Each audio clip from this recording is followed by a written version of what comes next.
До сих пор ошеломлен. Герой России, командир экипажа легендарного танка «Алеша» Расим Баксиков под большим впечатлением от послания. Впервые на таком событии. Сегодня в зале было много военнослужащих, участников специальной военной операции. Мы искренне рады видеть здесь командира экипажа легендарного танка «Алеша», герой России Расима Баксикова.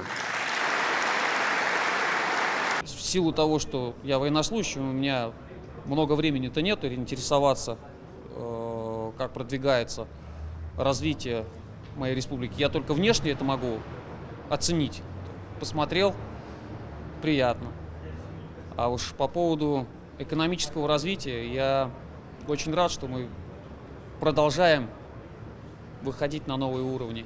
Особо хочу отметить неравнодушных граждан, которые вносят свой посильный вклад в общее дело. Здесь татарстанцы, которые активно помогают участникам спецоперации, собирают и отправляют гуманитарную помощь. Таких людей в республике много, отмечает Рустам Миниханов. В зале сегодня Ильдар Зарипов из Альметьевского района. Он изготавливает элементы тактического снаряжения. Айдар Гемадиев из Рыбной Слободы отправил в зону СВО десятки генераторов и печей. Светлана Гурлева из Набережных Челнов организовала гуманитарную помощь на несколько миллионов рублей. Таисия Балаева из Бугульмы купила на свои деньги автомобиль УАЗ и передала машину нашим бойцам в зоне СВО.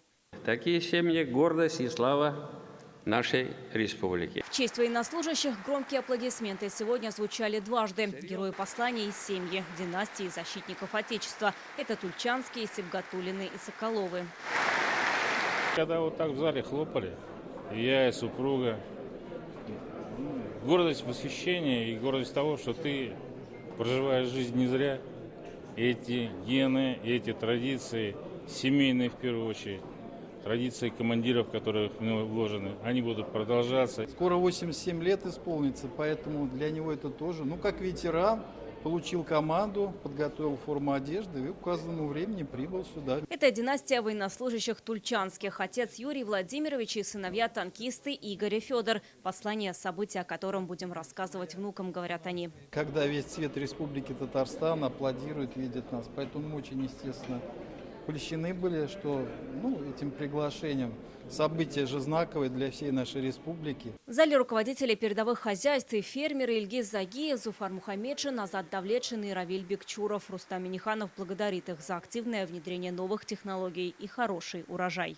Сегодня в зал мы пригласили учителей и наставников, которые посвятили свою жизнь любимой профессии. Аплодисменты звучат и в честь педагогов. Это учителя Рамзия Шарапова, Тамара Валишина, воспитатель Лидия Шулаева. Почти у каждой полувековой педагогический стаж. А детский тренер Хамза Юнусов, рискуя своей жизнью, спас из пожара 2 человек. Работу я свою очень люблю детей, коллектив свой люблю.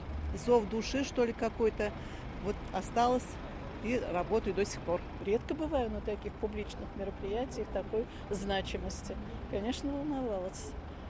Очень благодарю за доверие. Булат Нургалиев – один из самых юных участников послания. Это его уже 2-я встреча с Рустамом Минихановым после победы на всероссийских соревнованиях по беспилотной авиации. Сегодня успехами Булата и других талантливых ребят, победителей конкурсов и международных олимпиад по химии, математике, информатике гордится вся республика. Мне очень понравилось.